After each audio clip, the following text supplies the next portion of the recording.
Okay, so now we're recording, so now you can start. Right, thank you.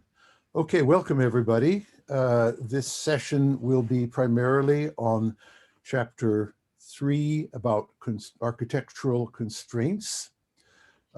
Before we start, a little bit of refresh. Number one, anybody who's joining us who wants to get the textbook, from which all my visuals will be shown from the textbook, they can scan the QR, or they can let's see, scan the QR. There is our hashtag OS. Let's see. WASEA, if you wish to put some notes to anybody on public media. We have now got the videos for the first, is it 2 courses, Shiraz? Well, the video for the second and the third one are posted on the Meetup site. Second and third one. Okay. Yeah, what about the first one? Yeah, it should be there this evening. This evening. Okay. Yeah. So, but here's a site for all the videos. This site will be at the bottom of the Meetup invitation in a comment, and it's here. You can photograph it, and we'll make it available. If all else fails, send an email to one of us and we'll send you the link to the earlier videos. But another way to review, if you're coming in the late to the series, is to read the book, because we're following the book here. Let's see. Enough of that. Here's our syllabus, and we are here. Constraint, respect, architecture, and coming Tuesday we're going to do decomposition. This is a rather short section compared to the next one. So if I, by some miracle, manage to do the constraint section with lots of time on my hands, I think I'll start on decomposition, because it's got a lot of heavy detail. But again, when we're done today, if you want to read ahead, you can just or review, you can just start reading the chapters in the book. Introduction, why I'm writing the book at all: because I'm unhappy with all forms of enterprise architecture teachings, especially because they're not very good at dealing with critical stakeholders and critical value requirements and quality requirements. That's a long story short. I'm offering a lot of technical tools in a lot of free downloads and free books. And I'm skimming through stuff we've done earlier. I think I'd like to rest on one we did last time. By the way, if you wonder the scene behind my face, it is from my summer cabin at Digerud in Frogn, looking south towards Drøbak, paradise on earth. I think I'm not allowed to visit it yet. I have to cross a border from North Follo. Anyway, here's one thing we looked at last time. We were looking at what we call an impact estimation table. This is a primary tool for envisaging and evaluating architecture of all kinds, any kind of design, strategies, or architecture, in relation to quantified value objectives, which are here. And here are the various architecture.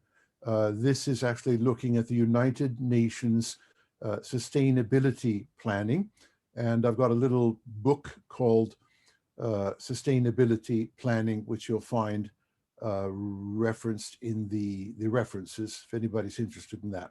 But here are various architectures to end poverty and hunger, lead healthy lives, and then here are numeric ratings for how effective these architectural components are expected to be to reach these goals on time, that is, to reach the level set for the goal on a defined scale of measure at a defined date. And so this is 95% effective, and this is minus 42% effective, and this is an unknown, and this is 0% effective. It doesn't help energy access objective one way or the other. So here are some beginning of what we call some resources. In other words, deadlines and costs, and could even be technical debt. It could be operational costs as well as one-time costs. So we're evaluating the architecture with respect to any set of interesting limited, as opposed to unlimited, resources. And we're evaluating architecture with regard to the primary objective that they're aiming at. So end poverty strategy is primary objective for poverty objective. But whether we like it or not, all architecture components have a potential effect, good or bad or trivial, on all the other top 10 critical objectives. And good engineering practice says you don't just look one-on-one, say this is a good architectural idea for this one goal, but you look for the side effects in advance, try to understand them. Understanding will never be perfect, but if you manage to spot some dangerous things, maybe you can redesign the architecture to reduce problems like negative side effects at the very least. Okay, so what I was teaching, in other words, was that this systems engineering architecture takes the critical values, which are the primary reasons for any project. It quantifies them. It then pulls out any suggestions for architecture, and it tries to rate them using evidence, history, knowledge, sometimes just wild guesses, which we admit are wild guesses, and tries to get a picture of how good is our set of architectural ideas for our set of values, and what's it going to cost. So that's a primary idea, and I hope if you get nothing else from everything I'm teaching, I hope you get this tool and can think about why shouldn't we always use it on any kind of enterprise architecture. I then, last time around, went into architecture efficiency, which is quite simply the concept of any architecture has a set of things which is effective in doing, in this case, effective in delivering our values, but it has some costs, and cost effectiveness is a synonym for the word efficiency. And looking at our architecture from an efficiency point of view has a lot of interesting attributes and advantages, which I went through last. Somebody can turn off the microphone. Okay. Det var det som var målsättningen. Ja, og så Så har vi egentlig kommet dit. Dere, kan dere slå av mikrofonen? Så mye knall og fall. Meditasjon og Art, Det har jo lønt seg på en Art, måte. Ikke dansen. gi- Slå av Det var litt mikrofonen. mørkt ute en stund her da, men det var jo... We can see you talking. Okay. Fine. Okay, so we're at today's subject, which only has a few pages, but a lot can be said about it. So it's about constraints. Now, just for fun, I looked up the concept of constraint in TOGAF and in Zachman architecture methods, admittedly quick look up on the internet, and I found nothing. I did look up a Sparks tool for enterprise architecture, and it was very good at tackling constraints. So I think I'll conclude that some enterprise architecture methods don't think constraints are a very important topic, but at least some others do. So we've talked a little bit about constraints earlier, but let's review them. First, there's the idea that if each one of these little lines represents a constraint, then only architecture that meets all the constraints, that's where it says OK in the middle, is acceptable architecture. Any architecture that violates any one of the constraints is not acceptable. So what are constraints? Now, there are two different types, and most people focus on the one type of constraint, and I'll go through them down here, what I call binary constraints. In other words, black and white constraints. So here's the concept. This, by the way, these are graphical symbols of a constraint, these square brackets, but a design constraint is something like you can use any architecture you want as long as it's sold in Norway, okay? Or as long as it is compatible with manufacturer XXX or standard YYY, okay? So that clearly restricts the architect to some kinds of architecture and forbids other kinds of architecture. By the way, these concepts here, if you look in the competitive engineering book, free download in the references, you'll find these terms very well defined, design constraint. You also find we have a glossary at the end of this book which defines most of the concepts. So if you need to find out how is Tom using the term, I have in my planning language defined about 700 terms, and all the ones you'll need for this course should be at the end of this book in the glossary. Okay, so we have a function constraint. Now, a function is defined as what the system does. And so you might say you're not allowed to do undo. Take a simple example. And you're just forbidden for some reason, okay? That would be a function constraint. A condition constraint could be like it's there is no COVID pandemic or something like that. And, you know, something like that. And then under that condition, you can use any architecture to work under that condition. But, okay. And so these are three very different types. Now, most people have the notion of a constraint in terms of binary, but most people don't actually quantify their values. Now, here's a graphical symbol for a value. It's an arrow. And here's a graphical symbol for a function. So a value is something that describes an attribute of a function. For example, the degree of security, the degree of user friendliness, the level of technical debt or something like that. Function is then everything that is done in a given function or a whole system of functions. Now, most people are not very good at quantifying these values. Now, we have different names for values. Very generically in systems engineering, they're called performance ideas, okay?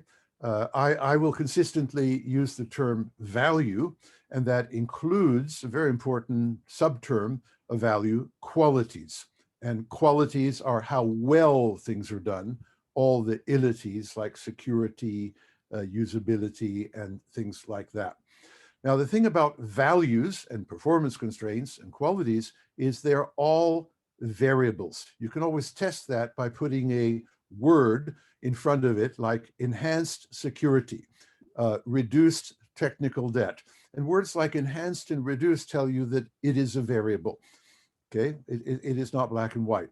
Now, the moment anything is a variable, that gives us the opportunity to define it a lot better than just saying we have security, we don't have security, which is binary, to define it so that we can put numbers on it, so that we can, so here symbolically is a scale of measure, like kilometers per hour.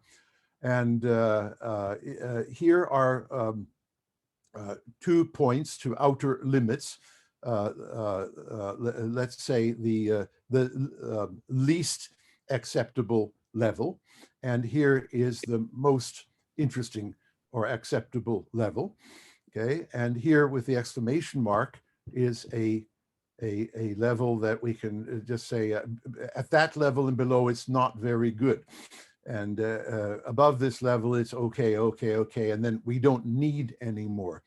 So we can express requirements for all values, all of the top 10 values of the system that we're architecting, for all performance constraints, for all qualities.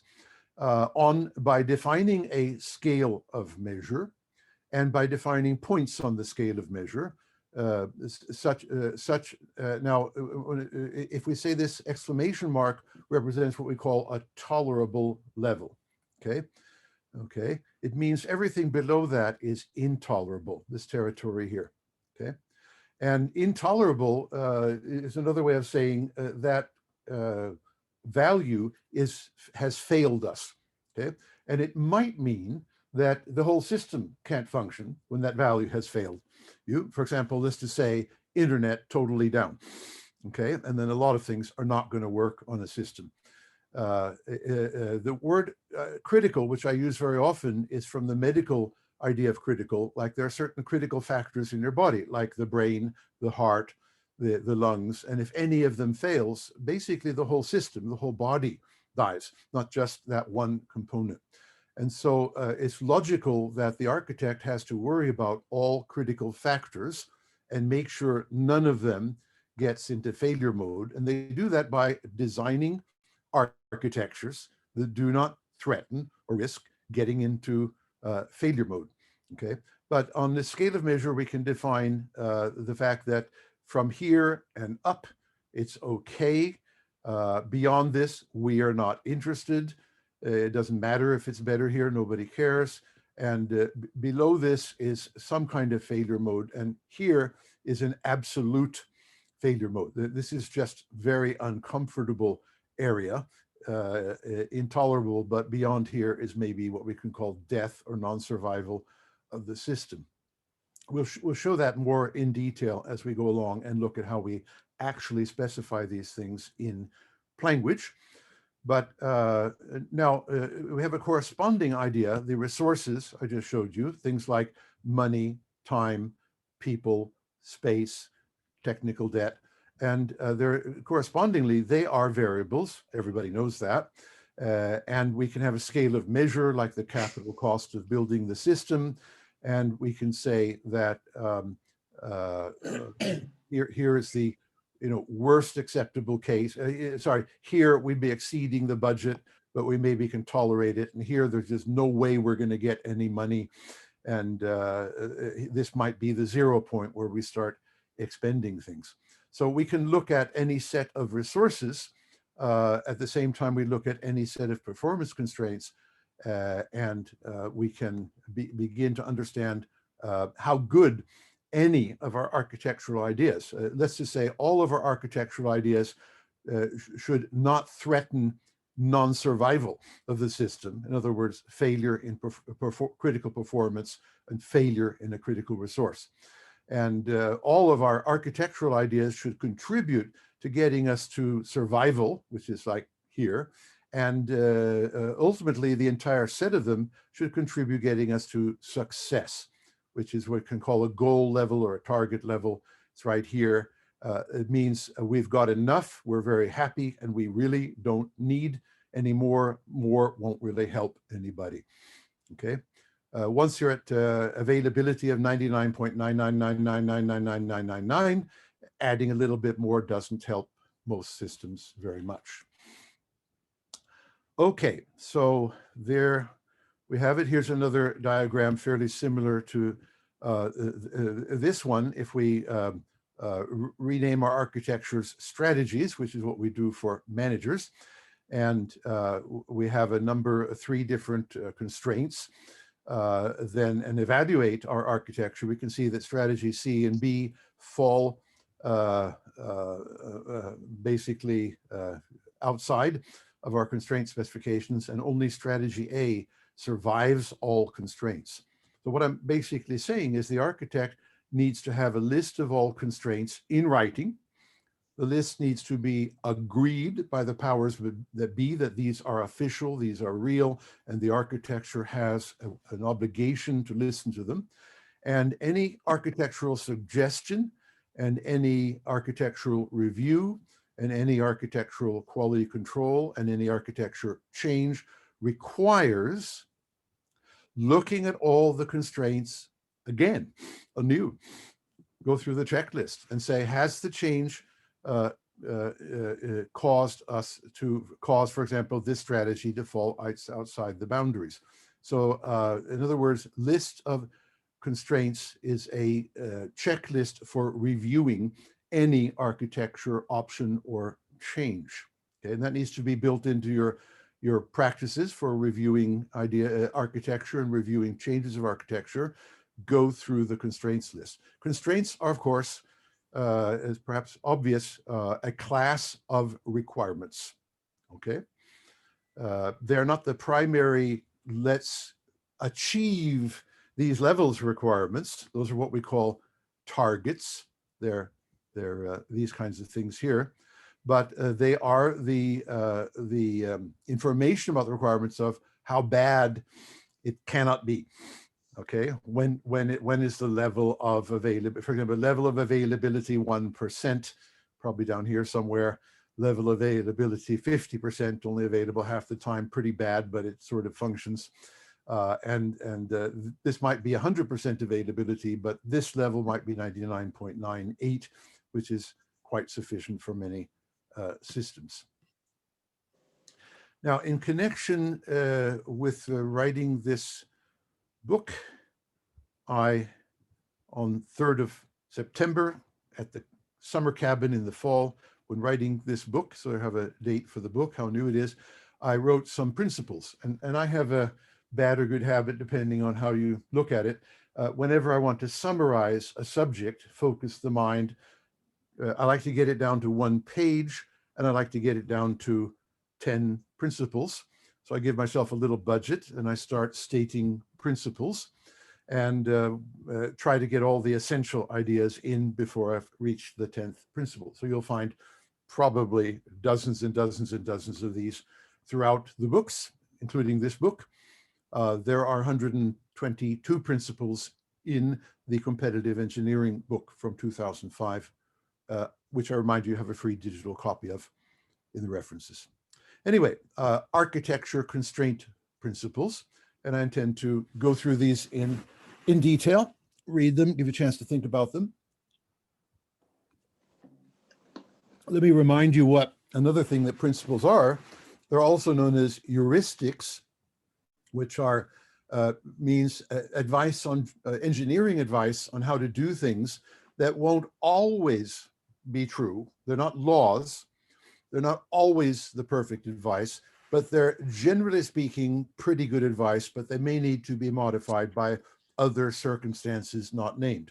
But they're strong guidance, and they're short, so they're easier to remember and to teach and to give people copies of without them having to go to a 700-page book, because I have one of those too. It's called Value Planning, over 700 pages. Look at the references. Okay, let's do number 1. We're halfway through our hour. Okay, that's fine.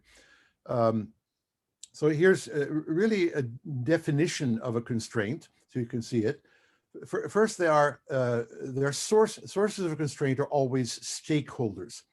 Stakeholders are the source of all requirements. So constraints are stakeholder requirements. So one or more stakeholders have decided they wish to have this constraint. Okay, that's just the deal. If no stakeholder cares about it at all, then it isn't a constraint. You know, it's an idea floating around. You shouldn't do this or that. But if nobody's going to take any responsibility or has any interest in it, there's no reason why the architecture should worry about it. Now, this little word intend is quite powerful. When I was studying constraints and trying to understand them many decades ago, I had some difficulty understanding the difference between a target, you know, we want to get to 99.98, and a constraint. You must not be less than 99%. And I had some difficulty understanding the difference. They seemed very alike.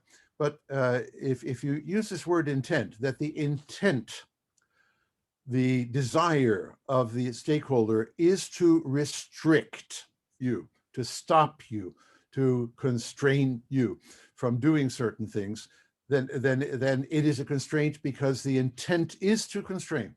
Okay, if you have something else that looks just like it, but there's no intent to constrain, well, it's something else, but it's not what we call a constraint. Okay, so constraints are quite intentional. The stakeholder should be able to explain why, should be able to give reasons, that kind of things, okay?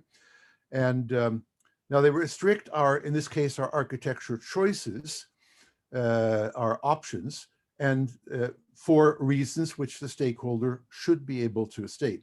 By the way, it's very useful when the constraint is written down in the requirements to state what we call in language justification.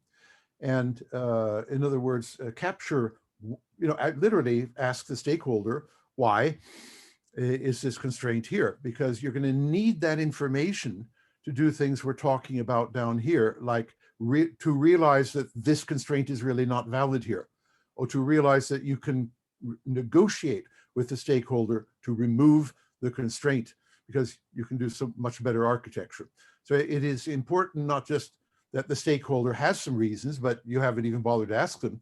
It's actually important to elicit the stakeholder reasons and put them in writing in the planning object, I call it, which is a requirement called a constraint, okay? And it can be a binary constraint or a scalar constraint. And literally write down the justification and even cite exactly which stakeholder source, which could be a piece of paper, something on the internet, or a real person or something like that. But so we can get back to them and quality control it and do other things like that. Okay, number 2. As I lectured last time, stakeholders can be many, even in medium-sized projects. Let's call it a year, 1 million, 10 people. You might find you have 50 different stakeholders, okay? This is not different people involved. One of the stakeholders could be 10,000 nurses in Norway, right? So, and these stakeholders don't know about most of the others, or they don't know much about what the others are thinking, and they certainly don't cooperate with all the others. So it is very likely that different stakeholders will have requirements, including constraints, which are in conflict with other stakeholders, okay? Now, conflict is not like a no, it can't be. Conflict in requirements is inevitable, pervasive, always present. It's in fact the job of the business analyst initially, and secondarily the architect, to negotiate peace between these conflicts. In other words, when seeing some sort of a conflict, to figure out which one has priority, okay, which one will be the one we will listen most to, that kind of thing. So here's the principle. Stakeholders are not all powerful. No one stakeholder can decide over all the other ones. They're not omni-powerful dictators, okay? And stakeholders have to learn to get along with one another and recognize they have a certain power, but the others have a certain power too. If you think medical facilities and patients and Norwegian government, 3 different stakeholders, you can see that they all have a certain power, but none of them are all powerful. They have different levels of power, okay? I've actually started taking notes to write a book on stakeholders, maybe this coming summer. And I've asked myself, what are the different types of power that stakeholders have? And it turns out it's a long and interesting list, like wealth, knowledge, legal power, to give you some idea. And then there are degrees of each one. So it's actually the power picture of the stakeholders is quite complex, multidimensional engineering, but we'll see. Talk to me in about a year and I either have a stakeholder book and gone into more detail. I have written down my ideas, but I haven't shared them with anybody yet about stakeholder power. Anyway, but the stakeholder powers, the multiple powers, actually determine the priority which they have to impose their constraint requirements on the system. Okay, and in a sense, let's just take very simple. So there's only one kind of power. It is money. Okay, and so the richest stakeholder will be able to make the final decision. That would be a simple decision making. But then suddenly we discover that some of them have no money, but they have legal power, and legal power sometimes trumps financial power. And so we have the multidimensional game going. But the point is that as we analyze stakeholders and their powers with regard to their one or more constraints, we might recognize that this particular stakeholder is so weak that we can drop their constraint and they won't complain, or their complaint will not be taken seriously. And we can then satisfy higher priority stakeholders, richer, more legally powerful ones. And since we've made a choice, we have prioritized maybe one stakeholder's constraint and wishes against another one. Okay. So by the way, when we're doing this, we're not just dealing with constraints. We may be trying to satisfy values of stakeholder A. And to do that, we need to drop constraints from stakeholder X. Okay. But we can make that decision, and we should document the reasons and the reasoning behind such decision together with the, for example, the architectural specification we found we can now do, because we've, literally a note saying we realize that stakeholder A has a constraint against this, but we've, in this particular case, we realize that we need to drop it, or we've talked with them and they're willing to drop it, would be even nicer. We've informed them that we've dropped it and heard no complaint is another way of doing it. But you need to document that for all kinds of good reasons, not just do it. And you need to document it together with the design you've decided you can do because you've been able to drop a stakeholder's constraint. Are you getting this? 8 more to go. Okay, half an hour, fine. So now you may have documented, or the business analyst function, whatever you choose to call them, may have, or the contract for that matter, may have documented a constraint, but stakeholders can change their mind or be forced to change their mind. A new law may have come into force. A new top manager may have ascended to the throne. And, or it may even happen that the stakeholder that told you they have a constraint was mistaken, and everybody else disagrees with them of the same stakeholder type. And so it never really intended to require the constraint. So when you discover that a constraint is blocking better architecture, you've got a fantastic idea, but it's blocked in theory by the constraint, it's time to go back and maybe talk with the stakeholder. Did you really mean this? We can reduce the cost of the Axon system from 22 billion kroner to 1 million kroner if we get the North Macedonian version of the system. Is your constraint as important as approximately 22 billion kroner and 8 years delay of the one patient, one record system? Okay. Would you mind putting your name on it, and can we send your name to the Prime Minister that basically you're going to cost us 22 billion kroner because you, PwC, want to build the system yourself? Okay. So in other words, what I'm trying to teach here is the architect needs to question the constraints, never blindly accepting them because they were written down once, because they have a powerful stakeholder behind them, because the justification seems good, because anything might have changed or be able to be changed under pressure of, for example, a choice between 22 billion kroner for the system or 1 million kroner. Okay, so question the constraints. Don't blindly accept them is the principle. I think that's pretty good advice. And this is the architect that has to do it. The architect has found, wow, I could use the North Macedonian system for one patient, and I could deliver it to Norway next month for 1 million kroner. And my constraint is that the health department has decided to put everything in the hands of PwC Corporation.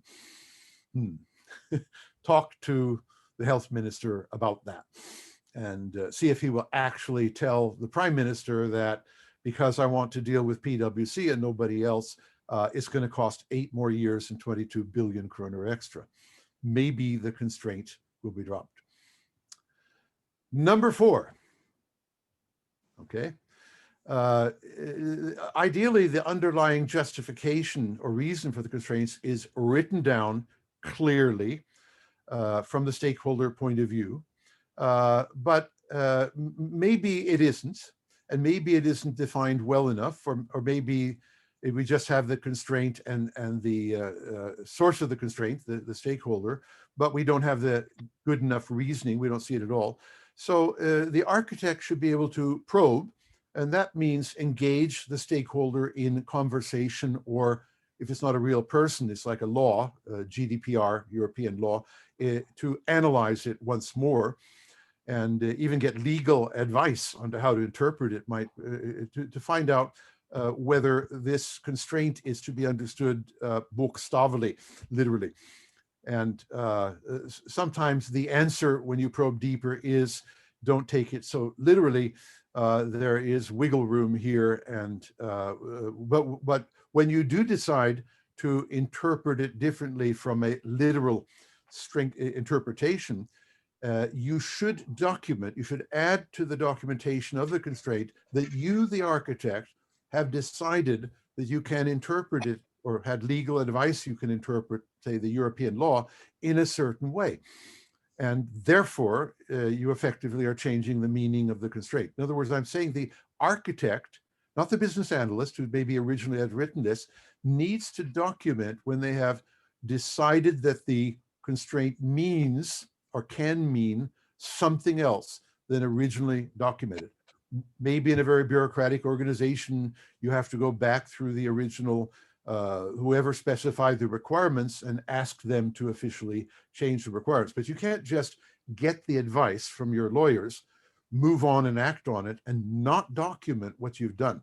That leaves a risk that future people will not understand what you've done, may even cancel what you've done because it seems illegal, and certainly have to work through the same problem again at some point. So there's an obligation to either document or see to it that it is documented. And certainly in your own architectural specification, you need to add, in addition to a note in the constraint, you need to add that you looked at a constraint that would seem to inhibit this architecture, but your legal advice says you don't have to worry about it. And you have, in fact, taken responsibility to make a note in the constraint documentation itself. In other words, keep it all documented in the requirements and in the architecture what you have done. Don't just do things invisibly. That's going to cause chaos sooner or later. So sometimes people constrain things too widely. That is, say, for example, let's take a simple example. I don't want the temperature of the room to go below 19 degrees, okay? And now it turns out we can save billions of kroner if we allow the temperature to go to 18.9. Sorry, did I say 19? Yeah, right. Okay.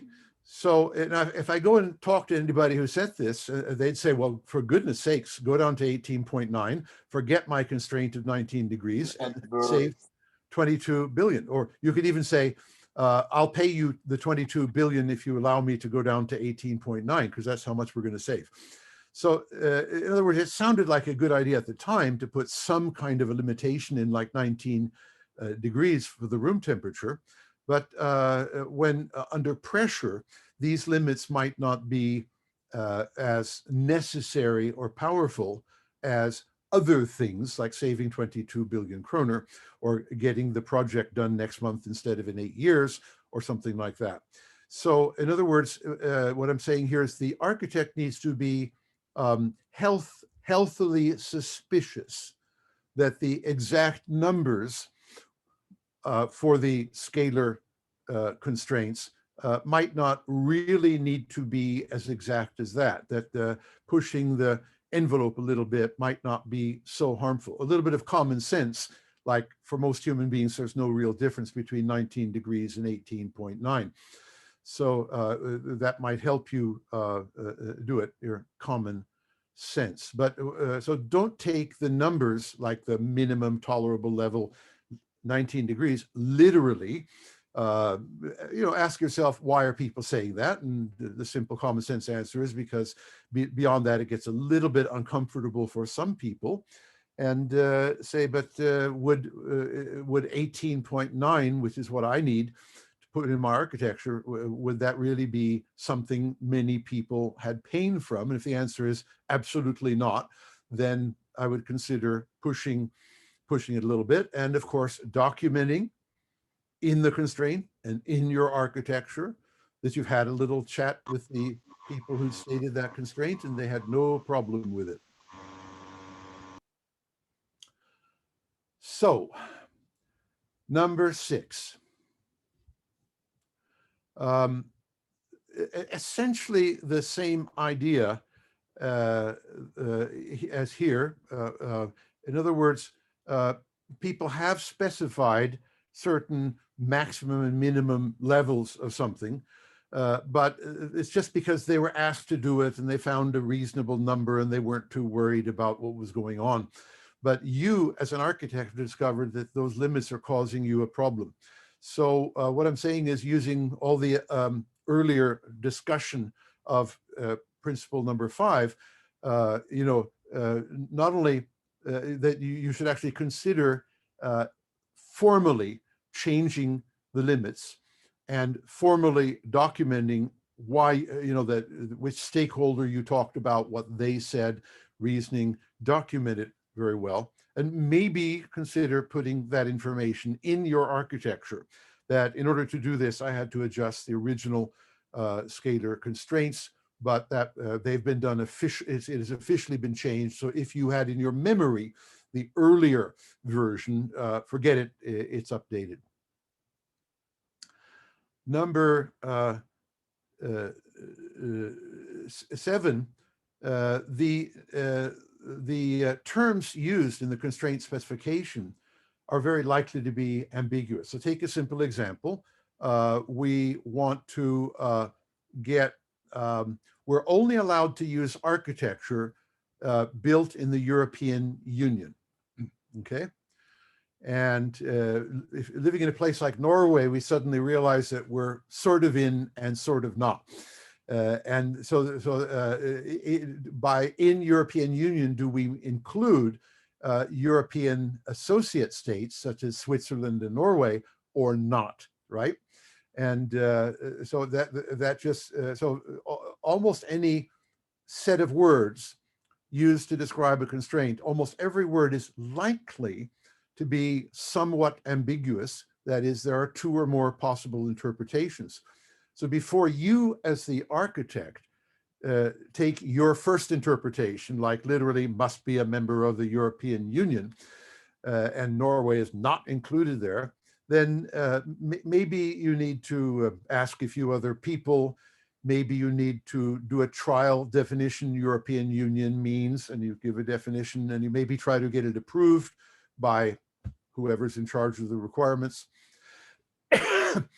And you might, when then putting in your architecture from Norway or Switzerland, take a note that if you think this violates the constraint European Union, you're wrong, because we've taken the ambiguity European Union, we've made a formal definition in that constraint, you can point to it, and therefore this use of architecture from Norway is fully legal, okay? But again, this is almost certain to happen, that any constraint you have will have ambiguous words that can be misinterpreted, but can also be defined. Take the trouble to define them so that there is no misunderstanding. And this might allow or deny certain classes of architecture as a consequence. Principle number 8, okay? The architecture process, where you're pulling in architectural ideas and evaluating them and specifying them, requires that we go through the constraints systematically for each and every individual item, and we ask, does it violate any of the constraints? And who's going to do that? Well, in principle, the architect is obliged to do that. Okay, did you know that? Did you ever do it? Okay, maybe you could say, no, not my problem. We have architectural review committees. Okay, then they have to do it. We have a quality control process, where it says, rule 1, check the architecture against all constraints updated. Okay, so but someone somewhere has to test, that is, decide, does the architecture violate the current constraints? And you can't just allow an architect to change the architecture, to modify it, or to generate new architecture without any consideration of all the valid constraints. So they have to be in writing, they have to be accessible, they have to be up to date, and we have to have the notion of who is responsible for that checking. And I'd say, in the first instance, the architect has to always be aware of and have access to the constraints list, and at least scan through it quickly. I don't see any problem. And then as backup, a steering committee or a quality control instance will maybe more rigorously be responsible for checking there is no violation whatsoever. Okay, and here I'm just referring to what I started mentioning there, that there are all kinds of ways of reviewing an architecture specification once stated. We can call it review or quality control, or have various, here's a reference to my specification quality control process, which is really an inspection process against vis-a-vis rules and content such as the constraints. And as I've also hinted at, any change, however seemingly slight, need to be checked by the responsible change owner architect against all current constraints. Okay, so no such thing as, I've got the advice, I act on it. No, I act on it and I update the documentation. So we need very clear rules about what the architect must update and what the architect must inform other instances, such as, let's call them requirements engineer or business analyst, that it must formally send written message that in fact there is a new interpretation of this constraint, and in fact, according to the rules of our organization, you have to update it. Okay, and please send me an email or message when you've updated it. Okay, let's see, what do we got? 11 minutes, not too bad. I'm going to skip this, and here is, again, some detail which clearly we don't really have time for, but it's about different kinds of testing that the constraints meet the architecture, just to be more thorough on it. But I think a little bit of common sense and understanding of what I've said will in fact give you that list. But if you want a systematic list for, say, people doing testing or reviews, you might like to, you can take anything in this book and declare it to be our standard for how we test architecture. For example, this could be our standard for how we handle constraints, the set of principles. You're welcome to adopt anything, modify it if you'd like, credit it, source if you like, but I'll not sue you if you don't, but it does say copyright guild here. But if these ideas can help you find good rules of practice, teachable rules, operational rules, that's why I'm writing this stuff. So be happy in doing it. Now, I'm actually done with the architecture section. Not bad. We've got 9 more minutes. So 2 things. Would you like to start thinking about questions? So we get a nice little question and answer session from 5 o'clock. And I'll give you I don't think we need a review of this, but I'd rather give you a preview of what's coming on Tuesday at 4 o'clock. It's our section on architecture decomposition. First, we have the notion of what does it mean to decompose an architecture?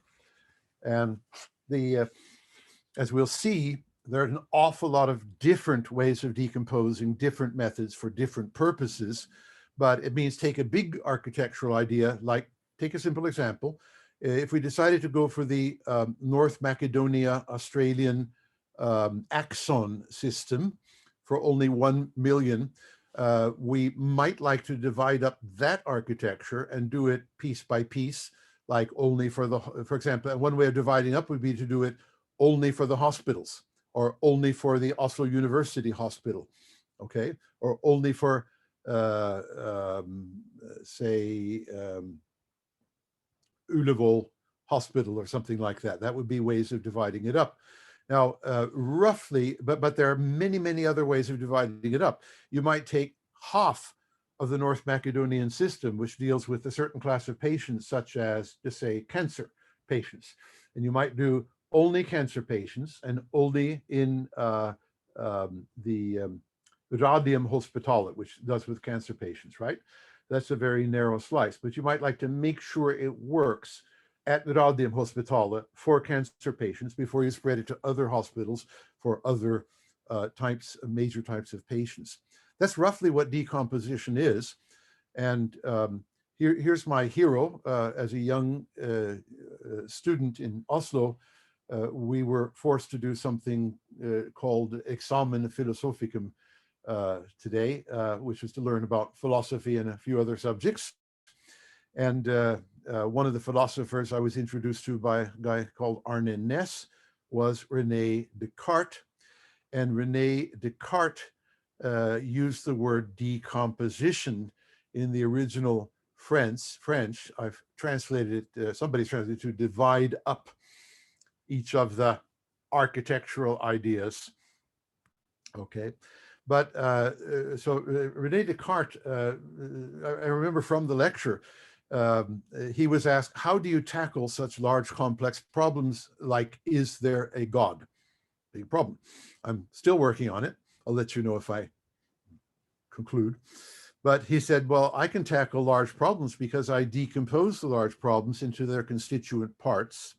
Then I try to master or understand each individual constituent part, and then I synthesize them. I put them all together, and then I have a better understanding of the whole, and that helps me. So that's a method we can use certainly in architecture.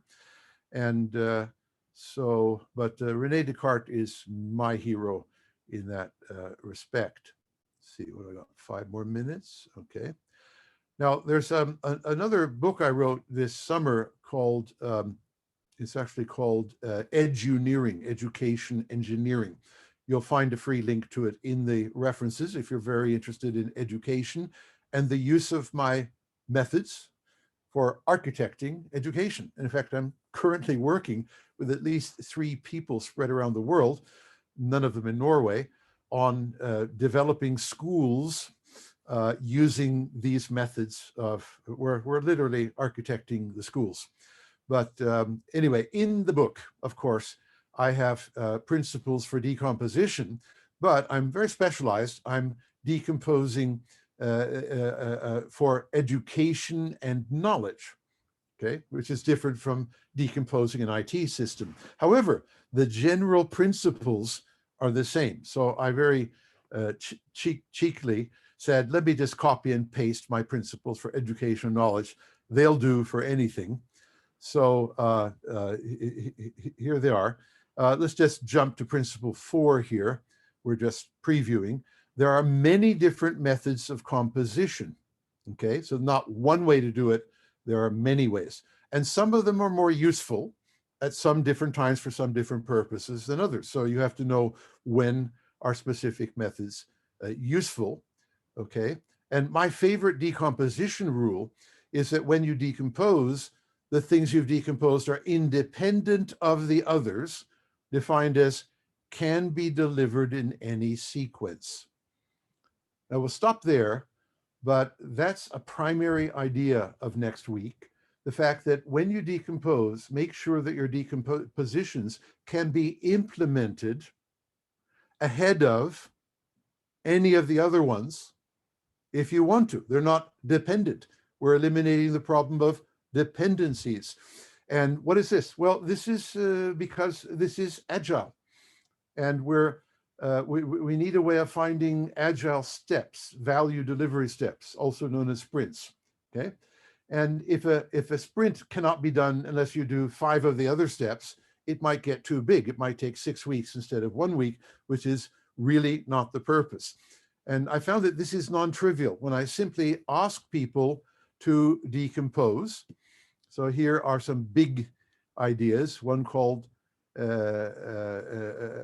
stakeholders, and I say decompose into knowledge consumers. So here we have different knowledge consumers.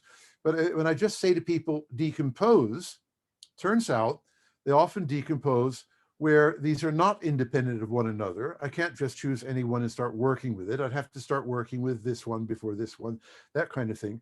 And so as a teacher, I have to say, no, you need to decompose so that any one of those sub-architectures can be delivered before the others if it has better value for money, because that's the prioritization rule, and that's another chapter in the book.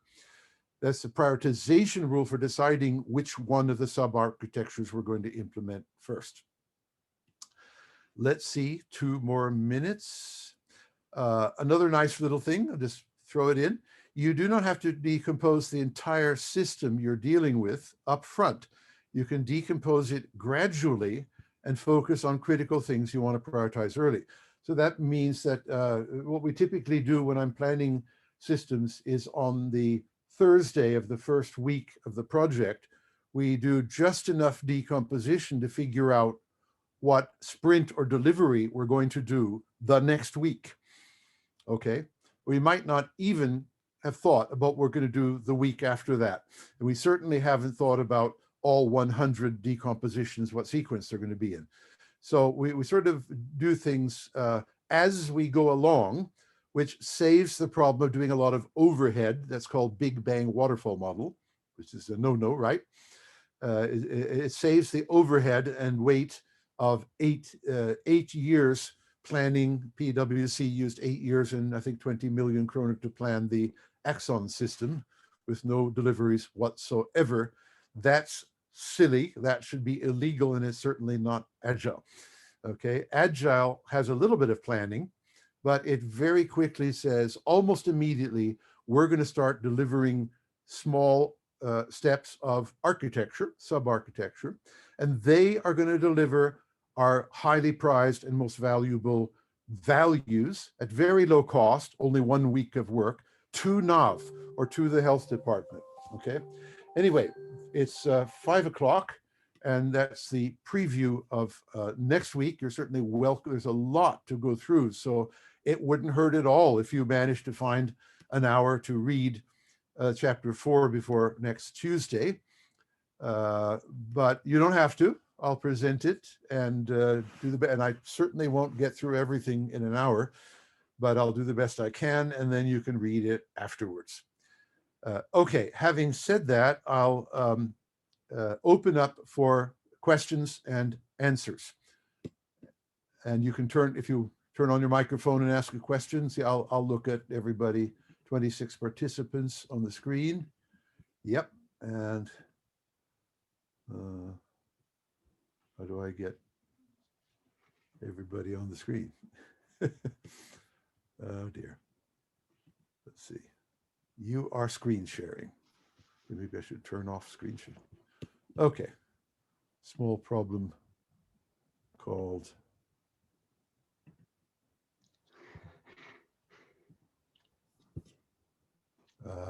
stop share. There we go. I can now see you guys. Stein Erik, hello. Student at my OWSA courses. Serious students. And there we go. So anybody like to ask the first question on constraints, and failing that, other subjects? Hi, this is Nick from GFK in the UK again. Hi, Nick. Hi again. Thanks for that. I've got a question. I suppose in our agile world, it's interesting how you can slice up, from one sprint to the next. But what I frequently find is that when I'm working with the stakeholders to try and prioritize, even for the earlier sprints, there's no clear way, even though you might have different levels of power of your stakeholders, frequently they can be quite similar. And what I find is that again and again, they'll have very different takes and opinions on what's important. And I just wondered. And of course, that's the conflict I described. That's exactly going to happen. So how do you, short of just putting your hands up as an engineering team or the architects and saying, okay, guys, get in a room and fight it out, and we're not going to do anything until you've come to some resolution. Do you at that point, would you advocate A, doing that, B, in that agile world, starting a sprint on the basis of what you do know and hope that by the time you get to the next one that they've fought it out and have a better idea of what they want? How would you approach that? Well, first, I think there are lots of different approaches. The consultant answer, it depends, comes in here. I'd like to know more about, I'd like to see in front of me, who are the stakeholders, what are the constraints they're talking about, and what's the confusion? And I'd like to solve the problem from there. I'm not going to really ask you to give me all that information now, but I would really like to see this set of realities.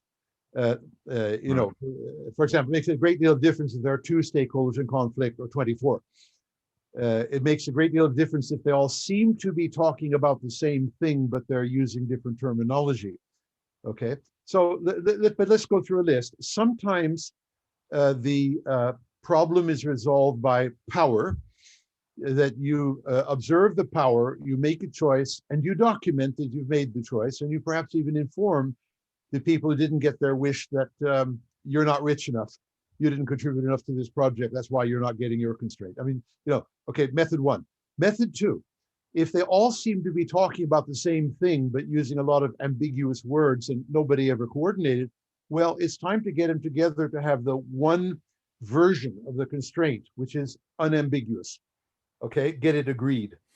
Okay, if the problem essentially is nobody's really agreed, and there's just a lot of blah, blah, blah going around. Those are a couple of points, and I don't think it would be difficult to find 5 other methods, but we maybe need to see a more concrete situation. Does that help you begin to think about the problem? Yeah, I was interested to see what you would say, that was all. I mean, I've found over the years that most of those conflicts, if you like, are caused by the ambiguity. Yes. So over many years, I've seen that again and again and again. And it's interesting because it's not frequently until you're further down the process, actually, that you realize that ambiguity existed, because earlier on, people are talking about the same thing because they're using the same language, but in their heads, they have a different idea. Right. And it's quite hard to identify an early enough test to highlight when that's a problem. That's what I find challenging. Okay. Now, I agree with you. Ambiguity is pervasive. When we do it, we take anybody's requirement. I remember I go all over the world for decades, and I take anybody's requirement, and I always find that the ambiguity level is on any arbitrary page about 100 ambiguous words up to 700. You can quite simply ask people to count the ambiguous words. It's really simple. Now, you might say, that's silly. Why should an architect receive a page of requirements with 100 unintelligible ideas? And the answer is, they shouldn't. Your organization should have quality control on the requirements before they are sent to the architect. The architect should have as Intel does, look at the Intel references and you'll find details here. Intel has a quality, what they call an entry condition to the architect. And it is that there is no more than 0.2 ambiguities per page remaining. And why not 0? And the answer is 0.2 is statistically probable, but not known. All known ambiguities are removed, but there's some hidden ones, okay? The initial ambiguity before, when people try to write really clear requirements is actually 50, and this is good, better than 100, 50 ambiguities per page. And what Intel says, we will not permit this to go to the architect because we're just wasting the architect's time. So we have literally a numeric entry criteria, no more than 0.2. If the requirements writers dare to send anything above 0.2, it is immediately refused as failing the entry criteria. And they're told, follow the rules, and that means no ambiguity in your requirements. If you can't do that, we'll train you again. And if you can't get trained, we have no use for you in this corporation. That's serious architecture, because they're architecting a chip, and the slightest fault there, they have 50 billion chips out in 50 million cars, and they have to recall them all and go bankrupt. Indeed. Okay, so that's why they take this seriously. But look at the Intel thing from in the references to find details on exactly how that works with my methods for 20 years. Thanks, Tom. Sure, we can talk more anytime you like. So don't be afraid to send me an email, as I said. Anybody else like to have a go? Stein Erik looks like he's going to ask, but he hasn't turned on his mic. There, microphone on. Yes. Talking about ambiguity. Yeah. Then one thing that comes to my mind is the language or the way of speaking that pilot use between each other, and especially to the tower. Right. In addition, they have very strict checklists. Right. And there are many accidents that is caused by an ambiguity. Yeah. Yeah. It's a difficult word to speak. Tvetydighet. Riktig. When you're in a plane, you have to know what is being said at to what point. Many accidents has been discovered using wrong phrases. They call it a phraseology. And like in for some time, they said clear to land and clear to take off. But if the transmission is distorted, one pilot can think he's clear to land and the others say he's clear to take off. And then you have a collision. So you don't say clear to land or clear to take off. You only say, yeah, no, I don't recall either of them. One of them is clear, the other is somewhat allowed or so. Have you made any thoughts of like studying that language with respect to, well, we in requirements we have the use of phrase shall, etc. In order, so that's a part of this using a restricted number of words to describe a constraint or a requirement. Okay. Now, first, I'm going to point to a free book download, which I wrote this summer called Quanteering, and it's a book about quantifying anything. So this is one method of clarification, is to put a number on it, right? A pilot can't just say, I'm very high up in the air. Okay, that would be right. Okay. So all of my books have advice on this. So the central idea when I talk about requirements and architecture specification is that the specification should be 100% clear to the intended readership. Okay? So different words and phrases require different tactics. Some require selection of better words. Some require numerics, and some require complex structures. So I won't get into, okay? So let's just say my objective is always that the requirements are perfectly clear to the architect. They cannot be misunderstood. Literally, in practice, as I said at Intel, no more than 0.2 defects per 300 words per page. Okay? So we literally have, they have quality control at a numeric limit, which is not perfect, but it's perfect enough so that the architect is not overwhelmed by 300 problems per page. Yeah. That's the case. So the idea is get it down so that the architect can deal with that problem in real time, but they don't have to use 10 times more time because of a bad garbage in, garbage out requirement. Okay. Same thing, the architecture itself has to be perfectly clear to the implementers, to the subcontractors, to the testers, right? And so the requirements has to be perfectly clear to testers also, by the way. So, my methods that I'm teaching here and now in this book, they're all directed at making the architecture almost impossible to misunderstand. Almost. Okay.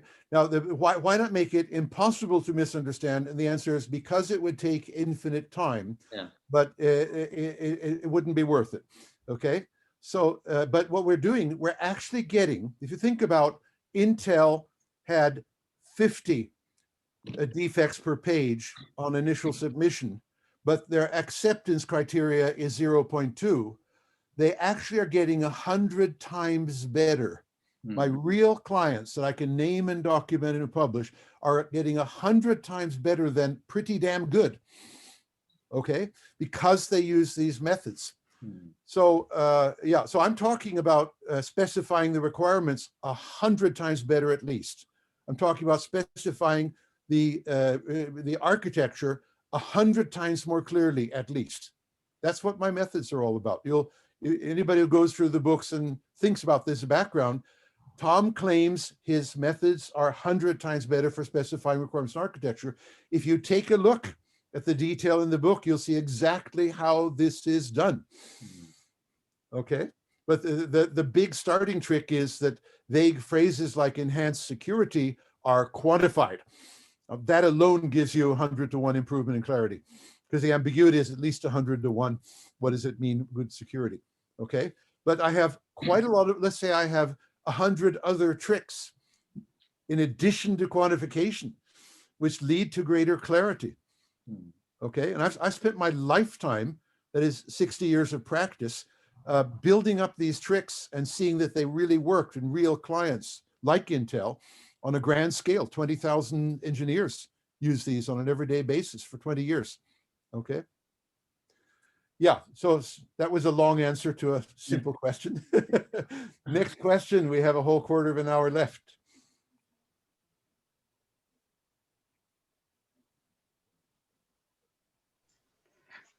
Maybe just while other people are thinking of a question, I can come with a couple of comments.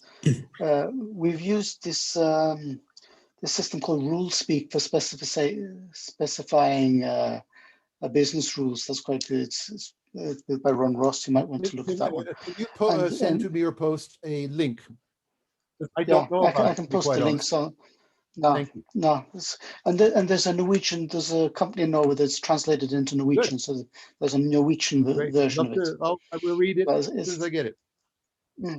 Yeah, and the other one, there's a book called Checklist Manifesto, and that also talks about the checklist that the pilots used. And they took the same ideas and they used it in hospitals for operations, and the death rate in operations went down an enormous amount.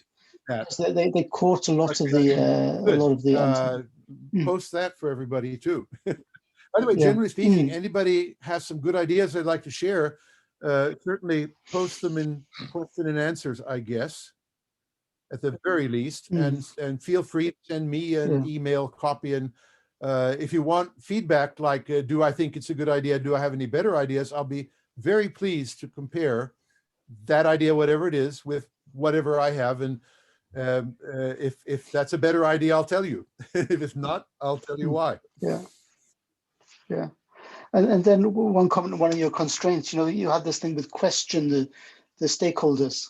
And that's I think that's very important. A lot of times I've seen that the stakeholders, they ask for very high uptime. They want like 100%, or they say 5 nines or something like that.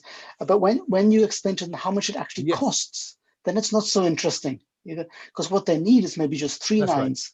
So they're not willing to pay for the difference. Now, so before you come and do the full because in my method, in the impact estimation table, I have the resources. Okay, so let's say you find an architecture like quadruple redundant systems, just to mention something that almost seems plausible, and you put it in there, and then you say the cost of doing this and maintaining is 500% increase in the capital cost of the system. Okay, that's for getting to 99.999. And you say, if you go to 99.990, we don't need that, and we can reduce the cost of the system. So now you can have a little negotiation. Do you really want to pay for this 99.9999, or do you want to save, 5 billion kroner? In other words, it's built into my method that you're forced to think about the cost of the architecture for getting to these high levels. Yeah, you don't just stare at the 99.999. You have to know the architecture. There's a very important point here. It is the architecture that contains the costs. Things like the quality requirements drive us to find architecture, but sometimes the architecture needed for very high quality is cheap or already paid for. Okay, there's no rule saying extremely high quality will cost correspondingly extremely much. It may or it may not, but so the architect must find the architecture, and the architect should always be in the mode of finding the cheapest architecture that will do the job, not the most expensive architecture that will do the job. And by forcing the architect to put the numbers for cost estimates in their table, we're forcing them to communicate to others the perhaps extraordinarily high cost of a badly chosen architecture. But thanks for the point. Okay, so we still have 12 more minutes. Next question. And remember the rule, you can always send a question to the email afterwards, anytime during our sessions here. Very happy to talk to you. Hi, Tom. Yes, hi. That's why FHI, Institute. Yes. I have one question about constraints which is open for dual interpretation. Yes. In Norway, we have got this personvernombudet, data protection officers with different health region interests, and they just define the laws in different ways. Yeah. Because it's open for dual interpretation. How can we measure this kind of constraints in our architecture? Yeah. Okay. Now, it is possible to get precision understanding without any kind of quantification or measurement. So your question sort of assumes that we have to go to measurement, or seems to go in that direction, in order to get clarity. And I'm saying that's not necessarily so. There are many, many tactics for understanding, for example, a law as being violated or not by simply using clarification, which is what your analytic lawyers are supposed to do for you. They're supposed to clarify it, but they don't necessarily need quantification. Now, when you do need quantification is when there clearly is a variable where it says something like increased, enhanced, reduced, okay? And the point is, we're missing a number there. Enhanced by how much? Reduced by how much, right? So in other words, you need quantification if there is an ambiguity in the use of words like enhanced, increased. Then you need to find a number. What is the reduction necessary? Okay, but many of the cases, simple reasoning and clarification and definition, which typically can be done with most laws, will be good enough for purpose. Does that sort of answer your question? Main idea, quantification is not always necessary. Yeah, right. For clarity. Thank you.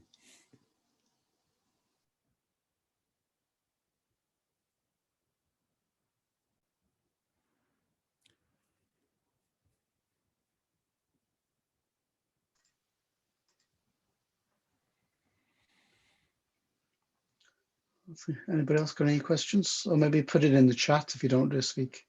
Yeah, I haven't even looked at the chat. Is there not a Q&A? No. Yeah, there's a chat section. There's Yeah, links. chat section. Okay, that's We put in the links to the previous recordings are in there now. right. Links to recordings in there. Thank you. And okay. Is there anybody here who has pulled up a recording and tested that it works? Yeah, I looked at them a little bit before I sent them out. Okay, good idea. Self-testing. Yeah. And the other members of OSWA have also had a look at them. Good. So let's widen the scope. Does anybody want to ask any questions about systems engineering architecture or old-fashioned enterprise architecture at all? Tom, Hi, Yagan. From Hello. India, yeah? New Delhi. Yes, yes. So what is the difference between requirement and the target? Okay. So I can see that the definition overlaps somewhat. Okay. Now, first, all such questions, definition, you will find in this book, there's a glossary at the end, and the word requirement is defined. And I hope and believe the word target is defined. So, so take a look, tell me if they're not. If you do not find them defined there, I have in the competitive engineering book, which is a free download, there are many more definitions and you can try there. In addition, there is a link to my gigantic 700 term glossary for language, which is a download from my website, gilb.com. And so there are 700 terms. The other is, if you can't find the term definition, you're welcome to write to me and I will cut and paste and give you the definitions. Now, having said that, that's the generic thing. There are plenty of places to find because I'm a fanatic on actually writing down the defined terms and making sure you all have the way I choose to use the term. Now, any one of these words, there are 10,000 other ways of using the term spread around the world. And I discovered a long time ago, I couldn't force everybody to come to my definition, and I wasn't willing to go to everybody else's definition. So what I do is I say, for my purposes, in my books, in my slides, I have defined my terms. And when I use the words, I'm using them the way it is in the glossary. Okay, so that's the general rule. Now, you asked about requirement and target. Target is a special class of requirement. If you look in the competitive engineering book in the glossary, under requirement, you'll find a picture of all kinds of different requirements, like the design constraints we talked about, and you'll find the word target there. So in a sense, target is about 1/20th of the set of concepts I use for requirement. It's a little, now a requirement just means it's a future state somebody wishes to achieve, and maybe we will do it and maybe we will not. It doesn't mean absolutely must be done on pain of death. It means initially it's some kind of a desired future state from a stakeholder. And as I go into, I have a book called Value Requirements, which is free download. You'll find it in the back there. That goes very deeply into requirements. But the thing I teach is that just because a requirement is laid on the table doesn't mean you don't have to decide to do it or decide not to do it, or decide to do it partly, because we just, we cannot allow all stakeholders to arbitrarily decide what they want and then be guaranteed to get it. That doesn't work in the real world. Okay, so requirement is just this general idea that stakeholders have of what they'd like to have in the future, which is negotiable. And the architect is part of the negotiation process. If there is no architecture to satisfy the requirement, then we cannot the project cannot agree to deliver the requirement because it doesn't know how technically. Okay, it's simple why the architect needs to turn down certain requirements. My requirement, I wish to get to the moon and back in 5 seconds. No known technology, no architect can tell me that technology, I challenge you, and we cannot satisfy that requirement, even though, Tom, you said, I will kill you if you don't, and I'll give you $22 billion if you do. Not going to happen. Okay, now, target is a generic class of things on a scale of measure that you're aiming to reach. So targets actually define the success level. Okay, now we have various different kinds of targets. The wish is a preliminary desire from a stakeholder, but the architect has not yet decided whether there's any architecture to do it. And the project cannot declare, we will deliver this level. The target known as goal in language means that the architect has found a cost-effective way of doing it, and the project can more or less guarantee that it will deliver the goal level. So in other words, the wish is a target which is preliminary and subject to architecture, and the goal is commitment by the project, because not an absolute commitment, because things could have been misunderstood or misevaluated, but it seems as though we have an architecture that we can afford to do, and it is consistent with all of the things in the project. So architecture means we more or less guarantee you as the stakeholder can expect, if you fund our project, to get that level. So that's what target is. You can go into detail in my books and read more about the different kinds of target and how we use them. But that's not going to happen so much on this course, because this is the architecture course, not the retirements course. But I have written a great deal about targets and requirements in, for example, the value requirements book. Does that help you, Jagan? Yes. Good. Any more? You just email me. Like to hear from you. Okay, we have 2 more minutes for questions. Last chance to throw in one. I was wondering a thing. Yes, Tommy. Yeah. I was thinking about when you find constraints, you ask your stakeholders to deliver the requirements or including the constraints. Do you delve deeper even though they don't deliver the constraints to you? Like, you know that it's a hidden constraint that they need to be able to run the application on a Windows platform, as an example, but they don't deliver that constraint to you because. Right. Short answer, because remember we're 60 seconds left. Sorry. You know, you're right.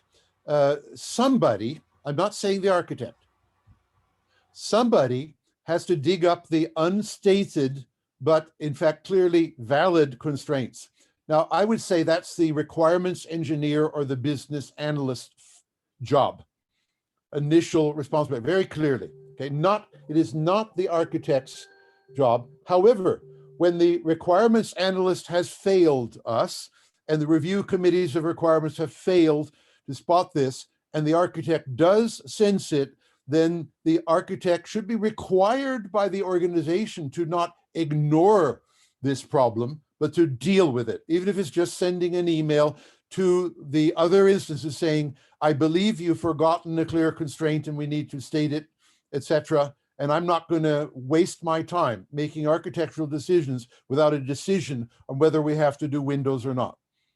So good question, and I hope the answer helps. Multiple areas of responsibility might be the reality in practice. Okay, that ends today. Good to end on time so people can get on with other things. Next Tuesday at 4 o'clock is Decomposition. You're welcome to read ahead. We have space here for more people. If you want to tell friends, they can join us here, catch up on the book, catch up on the videos, and hopefully you'll tell them this is exciting stuff that they haven't really heard before, and they need it. I hope you'll feel that way. I love doing this. It's a pleasure for me, and thanks so much to OSWA and Shiraz for organizing it. No Bye-bye problem. from Oslo Fjord. Bye-bye. Bye bye. Thank you. Okay, bye. Thanks. Bye-bye.